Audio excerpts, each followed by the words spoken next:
Damos comienzo ahora a una nueva presentación que tiene como objeto presentar a grandes rasgos el proceso histórico de unificación nacional de el Imperio Alemán, es decir, la formación del moderno Imperio Alemán que cuaja, que se mantiene hacia 1871 y que va a tener una corta existencia en términos históricos apenas hasta 1918.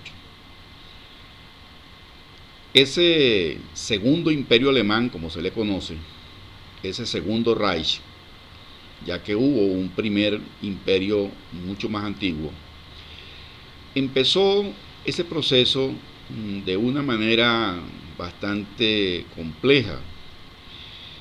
Los lejanos antecedentes de ese imperio alemán, es decir, lo que sería el primer imperio, tiene que ver con lo que se llamó históricamente el Sacro Imperio Romano Germánico.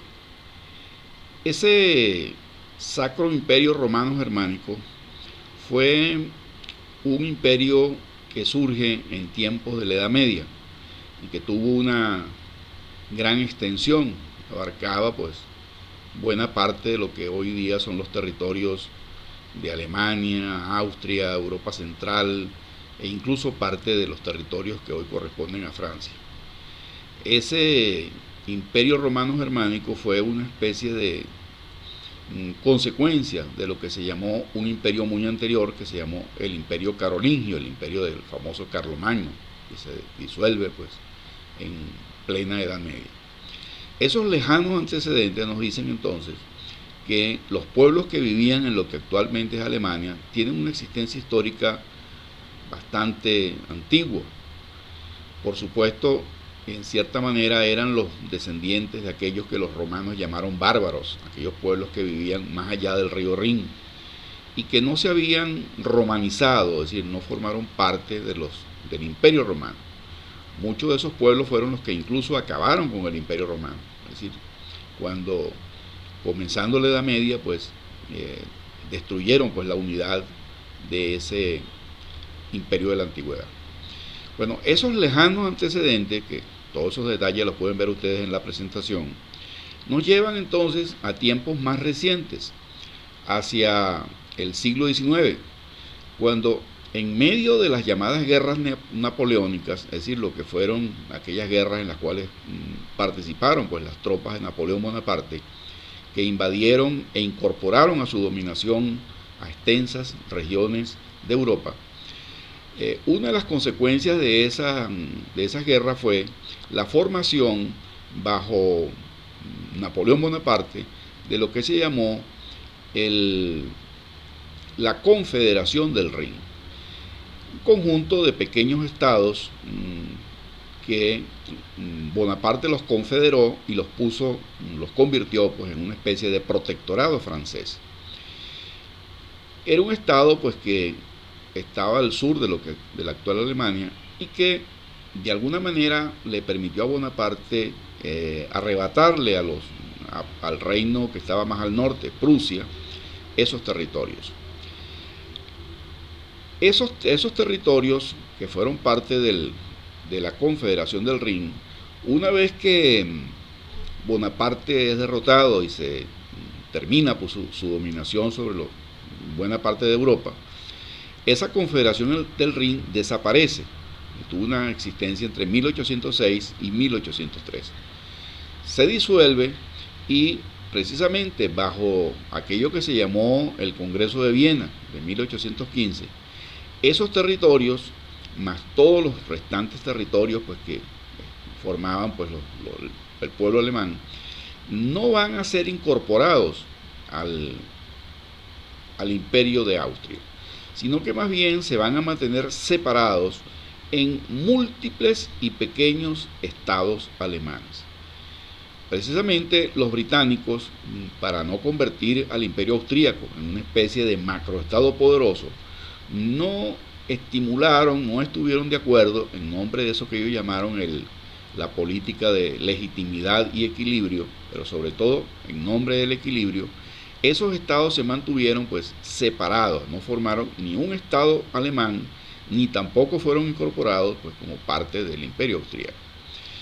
Bueno, estos pueblos que van a estos pequeños estados, más de 38 estados alemanes habían en total, esos estados autónomos, separados, gobernados algunos por príncipes, por duques, por pequeños reinos como el reino de Baviera, esos estados alemanes, esos múltiples estados alemanes, algunos, los que estaban hacia el norte, básicamente de religión protestante, luterana, y los de estados del sur, fundamentalmente estados de religión católica, no estaban unificados, es decir, se mantuvieron separados durante buena parte pues, del siglo XIX. Y hay que destacar pues, que van a establecerse una especie de pugna, una especie de enfrentamiento permanente entre los dos más importantes de ellos, que era pues por una parte lo que se llamaba el Imperio Austríaco y por la otra parte el famoso Reino de Prusia. Esos dos estados que fueron parte de las potencias vencedoras, que fueron de los que llevaron la voz cantante pues, en el Congreso de Viena, esos estados pues, van a terminar enfrentándose uno al otro por ver cuál de los dos se convertía pues, en la potencia hegemónica. Aparentemente el estado más poderoso era Austria, el que tenía mayor cantidad de territorios, y el estado más pequeño en comparación con los austríacos era Prusia, pero sin embargo será Prusia la que terminará al final por imponer su hegemonía, por imponer su dominación, y van a ser los prusianos los que van a convertirse pues, en el eje, en el centro, en el factor, vamos a decir, cohesionador de eso que va a ser el futuro moderno imperio alemán, es decir, el Estado alemán unido, unificado, separado pues para todas estas, por estas razones pues del imperio austríaco.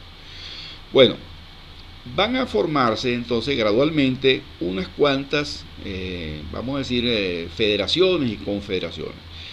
Lo primero que hay que decir es que en esos conflictos, en esas guerras que hubo hacia 1848, estos pequeños estados alemanes, algunos de ellos trataron de llevar adelante revoluciones nacionalistas y liberales. Esas revoluciones nacionalistas y liberales que afectaron pues, a todo el mundo europeo hacia 1848, no cuajaron definitivamente en la formación de un Estado en ese momento en Alemania. Van a seguir como unos estados desunidos, pues, como unos estados fragmentados, cada uno por su lado. Posteriormente, bajo la influencia pues, de los prusianos, se va a formar una confederación de los estados de la parte norte de Alemania. Eso es lo que se va a llamar pues, la Confederación Germánica. Esa confederación de la Alemania del Norte, que tenía pues serias diferencias y serios pugnas pues, con los austríacos, va a tener desde un principio una ventaja, que va a ser la zona más dinámica en términos económicos. Esa va a ser la zona que va a tener el mayor crecimiento económico, por múltiples razones, no solamente de orden geográfico, es la zona pues, de las ciudades portuarias más importantes del mundo alemán, sino que además esa va a ser la región con mayor cantidad de recursos naturales, grandes minas de carbón, de mineral de hierro, así, y allí se va a empezar a dar pues, un proceso de crecimiento industrial muy temprano y mucho más acelerado que en las otras partes del mundo alemán. Bueno, allí va a haber incluso pues, una mayor posibilidad pues, de no solamente crecimiento económico, sino que entonces el reino de Prusia, pues, que era la parte norte, va necesariamente a chocar, a enfrentarse pues, con los austríacos. Hacia 1866 se produce uno de los más importantes conflictos, la llamada Guerra Austro-Prusiana. Esa guerra pues va a definitivamente a saldar pues las diferencias entre estas dos naciones. Los alemanes del norte pues derrotan militarmente, aplastan militarmente a los austríacos y los dejan al margen de todo este proceso de unidad nacional. Es decir, la unidad nacional se va a dar sin Austria, incluso en contra de Austria. Es decir, de ninguna manera pues los prusianos y los otros estados alemanes que se alían con ellos no van a aceptar ser parte del imperio austríaco, no ser parte de ningún proceso que significara quedar dentro del imperio austríaco. Los prusianos van a tener, como se dice, pues su propia agenda, pues sus propias, vamos a decir, su propio plan. Y ese plan tiene mucho que ver con un nacionalismo exacerbado alemán. Ese nacionalismo, ese espíritu nacionalista, va a estimularse bastante pues precisamente con estas guerras. No solamente será esa guerra que hacen los prusianos contra su primo austríaco, sino también va a ser una guerra muy importante, la de 1870-71.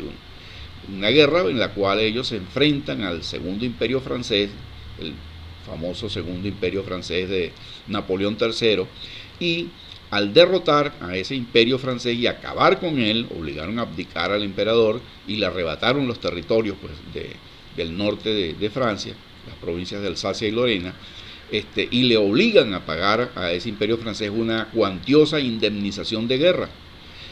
E incluso, algo más bochornoso para los franceses, porque allí en el Palacio de Versalles, la sede pues, del gran poder monárquico e imperial después, allí en ese Palacio de Versalles en 1871 se va a proclamar el primer imperio alemán.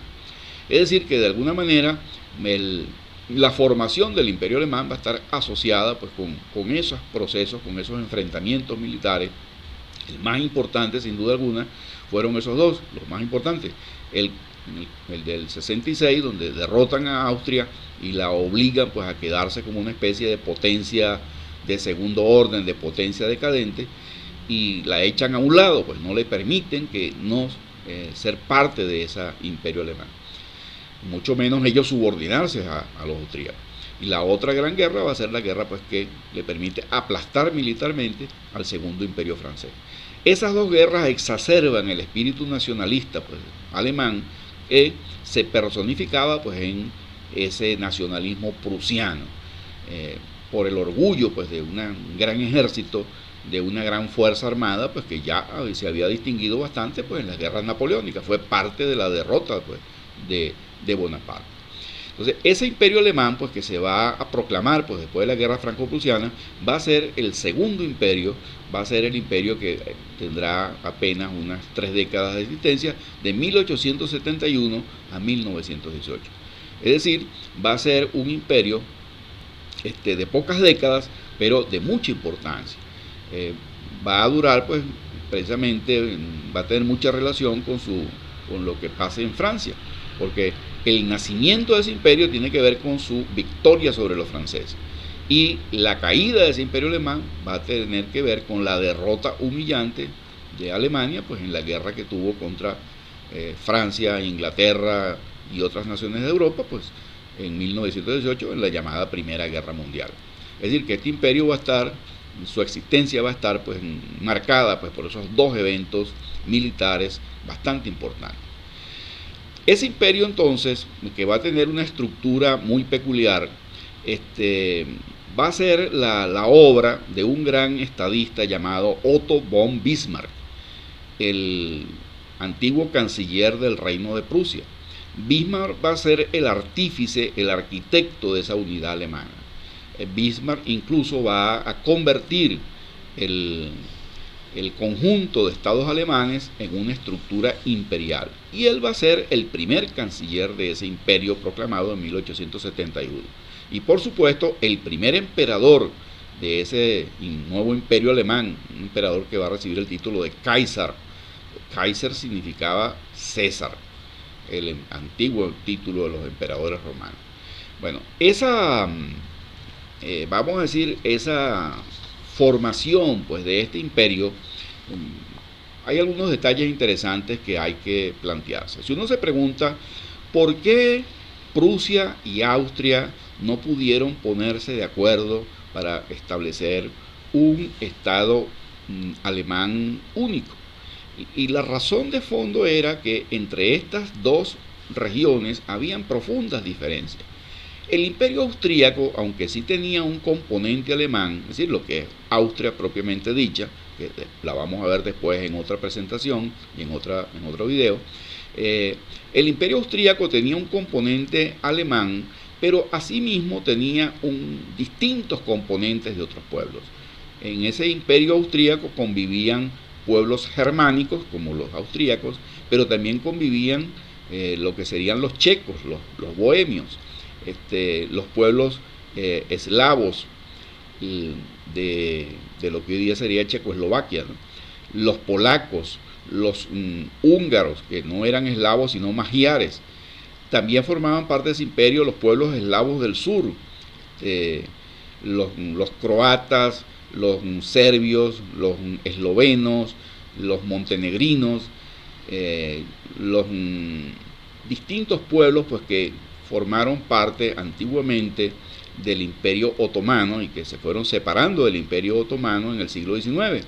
E incluso eran parte de ese imperio, vamos a decir, ese imperio austríaco, toda la parte norte de Italia. Recordemos que con motivo del llamado Congreso de Viena, toda la parte norte de Italia, la parte más rica, poblada y desarrollada de Italia, también fue incorporada a ese estado del llamado Imperio Austríaco. Ese fue parte de ese reparto pues, de 1815. O sea que el imperio austríaco era un imperio bastante heterogéneo. Era un imperio pues, con múltiples naciones en su seno. Pueblos que hablaban lenguas distintas, pueblos que tenían idiomas, religiones, costumbres, desarrollos históricos distintos. Entonces era una especie de mosaico, una especie de estado multinacional, multiétnico, en el cual convivían una nación católica, como eran los austríacos, que eran germánicos y católicos. Convivían con polacos y con checos, que eran en parte pues eslavos y católicos. Convivían con italianos del norte de Italia, que eran latinos y católicos, o pueblos eslavos como los de Bosnia, Herzegovina, Serbia, Eslovenia. Todos esos pueblos tenían religión cristiano ortodoxa. Entonces esa disparidad, pues, ese carácter tan distinto, tan, vamos a decir, mixto, mezclado de los austríacos, no lo hacía unos socios interesantes para los alemanes, pues, de lo que van a formar el imperio alemán. Por esa razón, entonces, estos pueblos también van a tener muchas otras diferencias, sobre todo las diferencias de carácter económico, ¿no? Por ejemplo, en el caso de Austria, que la formaban una monarquía absoluta, donde no se produjo ninguna revolución liberal, ni nada por el estilo, donde prácticamente mantenían un estado imperial con una monarquía cerrada, con una monarquía conservadora, que desde muy antiguo pues la dinastía de los Habsburgos dominaba allí y tenía una estrecha alianza con el papado romano. Los alemanes no eran católicos, los alemanes, parte de ellos, los del sur, eran católicos, serían el reino de Baviera, pero los alemanes del norte en su mayoría eran protestantes luteranos. Eso ya de por sí pues los diferenciaba. Además, el desarrollo económico que van a tener esos pueblos germánicos del norte va a ser mucho mayor.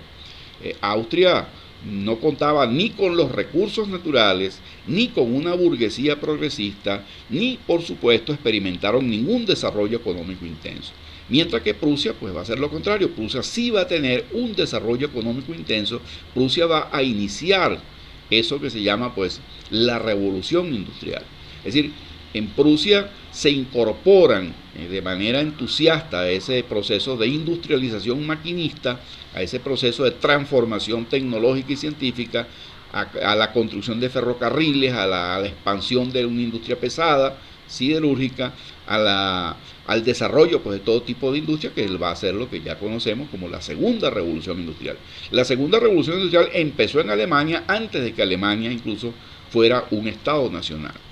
Entonces, pues de alguna manera, el desarrollo, por ejemplo, ferroviario, los telégrafos, los teléfonos, la mejor red de caminos, es decir, la mayor desarrollo pues, industrial de Prusia y de lo que va a ser pues, el Imperio Alemán, tiene mucho que ver incluso pues, con la voluntad pues, transformadora, una especie de voluntad revolucionaria pues, de la burguesía alemana.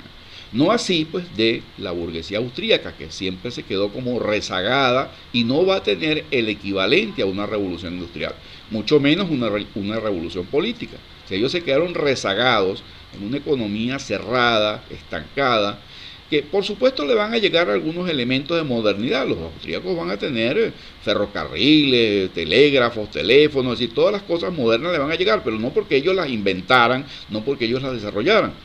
Ellos van a tener incluso un gran desarrollo cultural, que lo vamos a ver más adelante, en el campo de la música, la literatura, las humanidades en general, pero los austríacos pues, no tuvieron el equivalente a lo que sí tuvieron los alemanes, que fue un gran desarrollo científico, técnico, que lo van a aplicar pues, en el desarrollo industrial, en lo que se va a llamar pues, la segunda revolución industrial. Entonces, podríamos decir en líneas generales pues, que todo el atraso austríaco chocaba pues con el gran adelanto de la otra Alemania. Prusia pues era un país muy diferente. En esa región pues un rey con un gran sentido pues del progreso, la dinastía de los Hohenzollern, y un canciller, canciller que ya lo mencionamos antes, Otto von Bismarck, van a dedicarse pues a montar un sistema de monarquía parlamentaria. Una monarquía parlamentaria bastante autoritaria, bastante cerrada, bastante conservadora, pero mucho más avanzada y abierta que aquella monarquía absolutista, conservadora y católica pues, de Austria. Aquí va a haber también otra gran diferencia pues, entre la voluntad pues, de esa Alemania encabezada por Prusia y esa otra Alemania asociada a toda esa cantidad de pueblos distintos que era el Imperio Austríaco. Entonces, ese mayor desarrollo económico e industrial va a explicar pues muchas cosas, porque no se puede tener una gran potencia militar en una nación cualquiera, pues si no se tiene la base económica para sustentar, para mantener pues ese poderío militar. Entonces, esa revolución industrial, pues que sabemos que se empezó en Inglaterra, pero que de ahí se va a propagar al resto de Europa, pues va a llegar a Alemania, incluso antes de que Alemania fuera un Estado alemán unificado. O sea, empezó por Prusia, empezó por esa Alemania del Norte. Y allí se va a ocurrir un proceso interesante, un poquito parecido a lo que ocurrió en Inglaterra. La aristocracia prusiana, los llamados, la nobleza prusiana, los Junkers, que eran sobre todo grandes terratenientes, van a aliarse con la burguesía, es decir, con los sectores más progresistas de la sociedad, con los industriales, con los empresarios, con los banqueros, es decir, con la gente pues, que hace estas revoluciones industriales. Esa alianza de la aristocracia prusiana con la burguesía es un proceso parecido al que ocurrió en Inglaterra. Cuando hablamos de la Inglaterra victoriana y de la Inglaterra industrial, pues dijimos pues, que la burguesía inglesa y la aristocracia inglesa pues, se unificaron, se unieron, se volvieron una especie de élite de una burguesía aristocratizada y una aristocracia pues, aburguesada. Algo parecido ocurrió en Alemania, pues no va a haber un choque entre la nobleza y la burguesía, sino todo lo contrario, va a haber una cooperación, una unificación, y la nobleza va a aceptar pues los cambios, va a establecer pues van a aceptar pues establecer una constitución, un parlamento, un sistema electoral, bueno, bastante restringido, pero a fin de cuentas una monarquía parlamentaria a la alemana, pues, muy autoritaria y muy cerrada si la comparamos con la monarquía o con un estado democrático de hoy día, ¿no? Pero en ese estado alemán pues va a tener como centro pues un Estado imperial, en la cual la cabeza del Estado era el emperador. Ellos le van a llamar el Kaiser. Por debajo de ese emperador estaba un alto funcionario, que era una especie de superministro, que tenía todos los poderes de un gabinete en una sola persona. Ese superministro es lo que van a llamar canciller, y todavía lo llaman así. En Alemania, cuando se refieren al jefe del gobierno, al que maneja toda la estructura gubernamental, se le llama el canciller. No es simplemente un ministro del exterior, sino una especie de super primer ministro.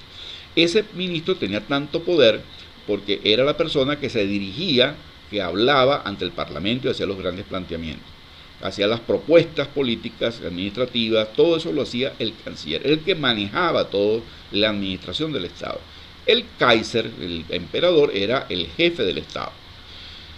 Bueno, junto con ese emperador y ese canciller había entonces una especie de senado, un consejo federal. Ese consejo federal lo tenían bajo control los prusianos. La mayoría de los miembros de ese consejo federal eran los representantes del estado de Prusia, que era algo así como las 3/5 partes del estado. El Bundesrat, como se llamaba, o senado, o consejo federal, tenía el máximo poder de decisión. Junto con ese consejo federal o senado, que lo dominaban los prusianos, repito, existía un parlamento, el Reichstag. Ese parlamento era electo por sufragio universal.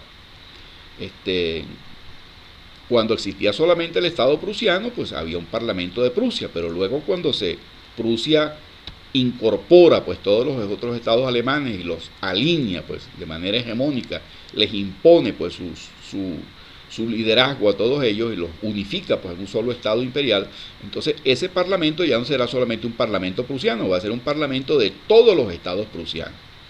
Entonces ese parlamento electo por el pueblo va a ser electo por votación general pues de la población de entonces. Y en esa elección pues van a participar partidos políticos. Ya cuando avanzaba el siglo XIX, en ese Reichstag, en ese parlamento, incluso había una gran fracción de parlamentarios representantes del Partido Obrero Socialdemócrata Alemán, que llegó a ser el más importante de Europa entonces, en tiempos de la llamada Segunda Internacional.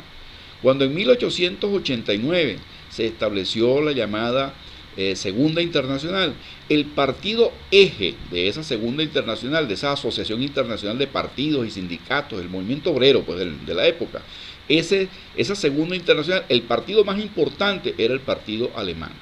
Incluso los intelectuales más brillantes de la socialdemocracia internacional, de la socialdemocracia de origen marxista, eran los intelectuales alemanes.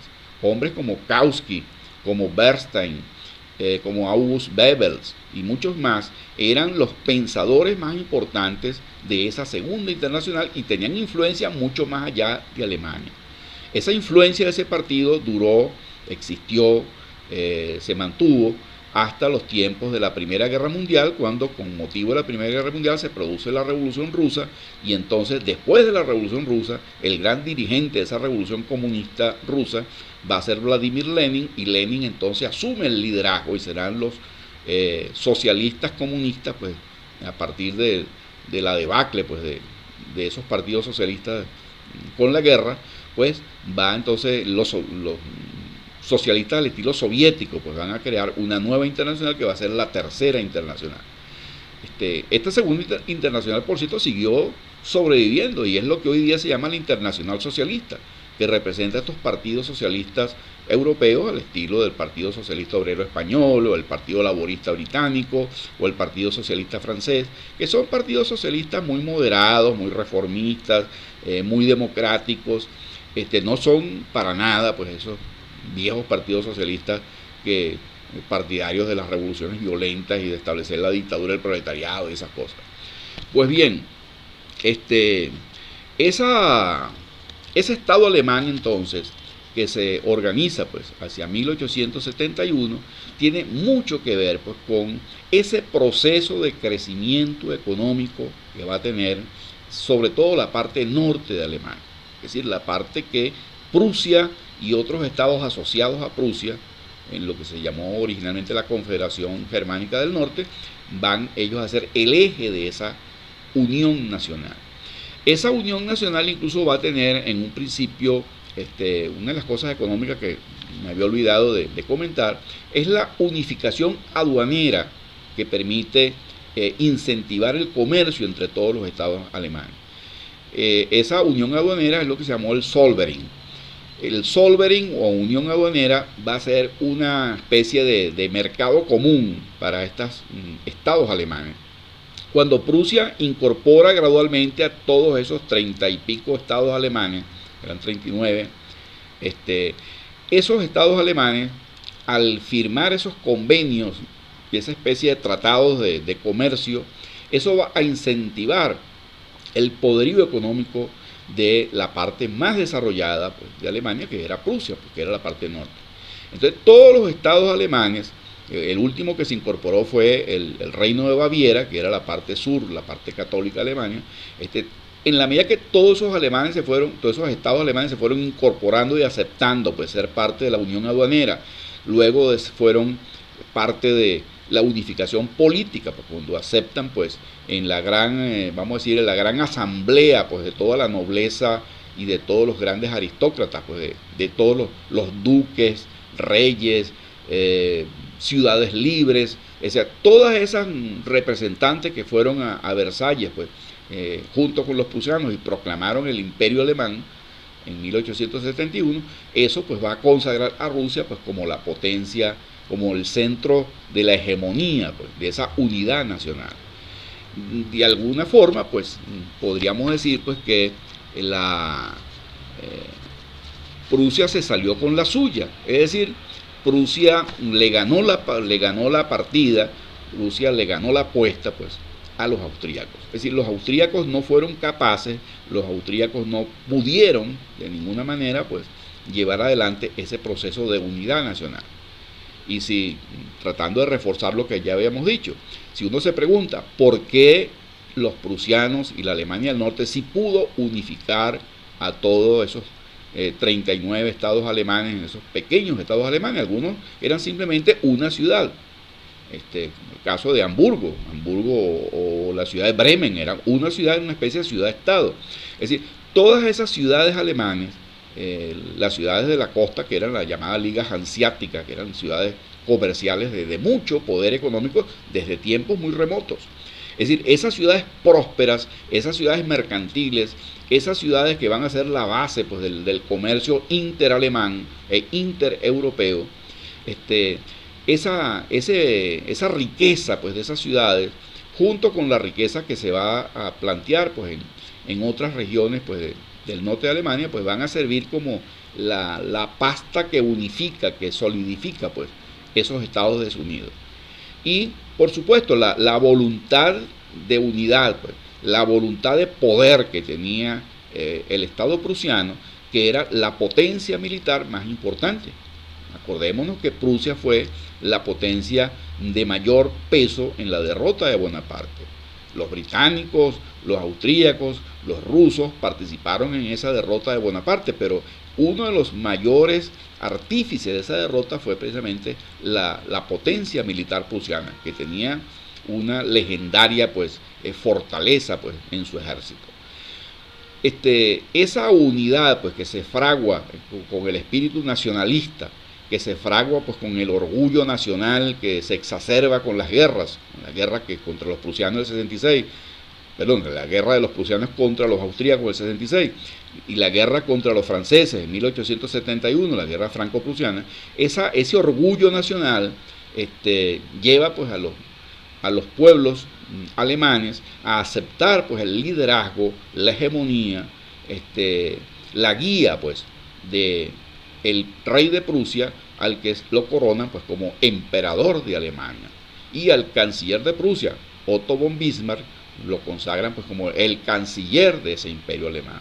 Y ese imperio alemán pues, va a durar como una gran potencia muy importante entre 1871 y 1918. ¿Por qué desaparece este imperio alemán? Porque así como nació de una victoria militar, va a morir en medio de una derrota militar, la derrota de la Primera Guerra Mundial. A raíz de esa derrota se desintegra el imperio y surge pues la moderna República Alemana, que existe hasta nuestros días, pues a través de toda una serie de cambios y transformaciones que tiene esa república. Pero el moderno Estado alemán pues surge de ese imperio alemán que existió, pues unificado como segundo imperio alemán, pues entre 1871 y 1918. Su rival en esa empresa pues de unidad va a ser Austria, y en esa rivalidad pues el Estado perdedor será el Estado austríaco y el Estado ganador será el Estado prusiano, que se gana el derecho, pues el liderazgo de imponer su hegemonía al resto de los otros estados, porque eran el que tenía mayor potencia militar y tenía sobre todo la mayor claridad política, es decir, la meta, el objetivo central pues de unir un estado centralizado. Y por otra parte pues ese estado va a tener la base económica, ¿sí? El crecimiento económico, el gran desarrollo industrial, que es lo que se llama la segunda revolución industrial, que va a tener a Alemania como su centro, como uno de los polos de desarrollo más importantes. Por cierto, desde el punto de vista tecnológico y científico, será en Alemania pues de donde surgen pues las grandes innovaciones tecnológicas, es decir, el motor de combustión interna, la nueva industria química, los grandes adelantos médicos, el automóvil, las innovaciones en ferrocarriles, en la industria naviera, así prácticamente en todo. Los alemanes se van a destacar e incluso van a ser mucho más dinámicos y más progresistas que los propios británicos, que fueron los pioneros, pues, que arrancaron en la primera revolución industrial, pero que se durmieron en los laureles. De esa rivalidad, de ese enfrentamiento, van a surgir posteriormente pues las llamadas guerras mundiales. Tanto la primera como la segunda guerra mundial, que van a tener a Alemania pues como centro principalísimo, pues tiene que ver con esa vieja rivalidad económica que viene de los tiempos del siglo XIX. Eso entonces, a grandes rasgos, pues lo que podríamos decir pues sobre la formación de ese imperio alemán, que es lo que se llama pues el Segundo Reich. Ya en los tiempos de Hitler, Hitler ofreció el llamado Tercer Reich, que según él iba a durar 1000 años, pero no duró sino unas cuantas décadas. Bueno, posteriormente pues vamos a explicar pues con mayor detalle lo que corresponde pues a la unificación del imperio alemán en clase, pues y sobre todo pues les recomiendo que se revisen la presentación respectiva en PowerPoint, y que además pues puedan revisar pues la otra presentación sobre el imperio austríaco, pues que de alguna manera pues tiene mucho que ver con este proceso pues de la formación del imperio alemán. No se puede entender uno sin el otro, ambos están estrechamente relacionados, son dos procesos pues que en realidad lo analizamos de manera separada, pero que son parte de un solo y único proceso.